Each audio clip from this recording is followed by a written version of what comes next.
Emily, and my advocacy topic is focused on providing access to educational programs and services for kids with disabilities. So I am a developmental preschool teacher, so this is some of the advocacy work that I already do. In the state of Maine, there are nearly 5,000 children in Maine under the age of 12 with diagnosed developmental disabilities.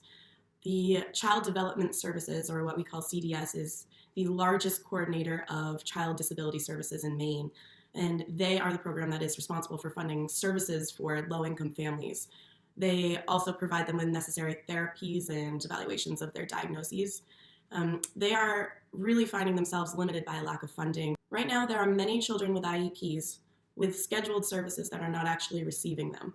So this is a legal issue. They are actually legally required, the state, CDS, Maine Care, whoever is providing the funding for these children's services, to provide them with the services that they have on their IEPs. And what we're finding more and more is that they are pushing back on it or trying to find ways out of it, or arguing with the families during the meetings over what services they should actually have on their IEPs, regardless of the data.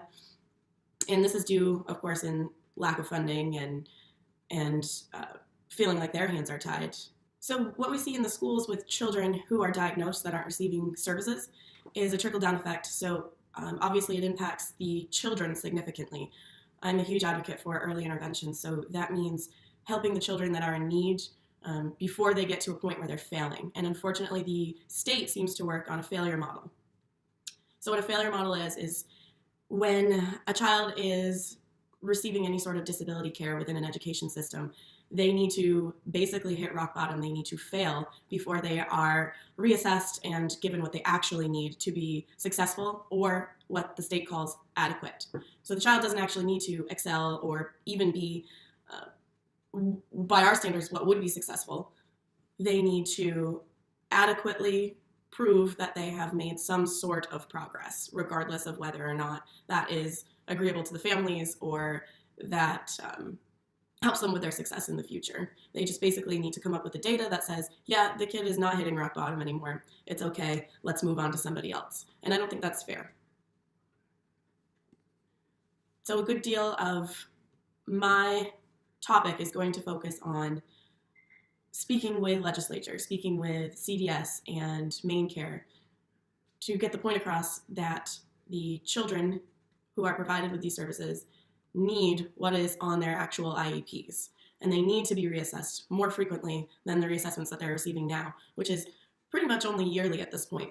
So the trickle-down effect that I was speaking of earlier, so you have the child who is not getting the services that they need. They're within a ratio in a classroom. So we have in classrooms with students with disabilities, we have teachers that are provided for them. So we have a one-to-one, or we have two-to-ones. So we have one teacher on two identified children. A child who is in the incorrect ratio can cause major problems in the classroom because the teachers don't have the time or ability to focus the attention that that child needs on them to provide them with the education that they need and deserve.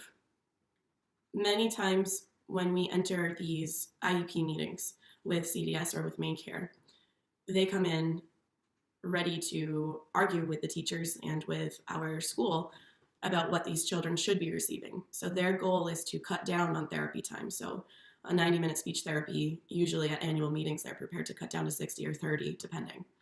And the data does not always reflect what that child is capable of or the type of success that they're having in the classroom. So I believe that we need different assessment tools for deciding what the children need and when they need it. The data that is provided and that CDS and Maine Care accept as okay doesn't actually cover the whole child. So what we're seeing in the classroom, in a social setting, in a learning setting, in an educational system, they are assessing the child on their own time through color in the dot questionnaires and home assessments. So going into their home and seeing the child's behavior and success in their own homes. And that, as you might be able to understand, is an entirely different environment than an integrated classroom. So what we want to do is find a way to assess children that is most appropriate for the setting that they're in, which is an educational classroom in a group of kids in a very social and fast-paced setting. I want to stress the importance of getting these children the services they need when they need them and before they are scheduled to fail. I hope this is a topic that is important to you. We all love the children, and thanks for watching.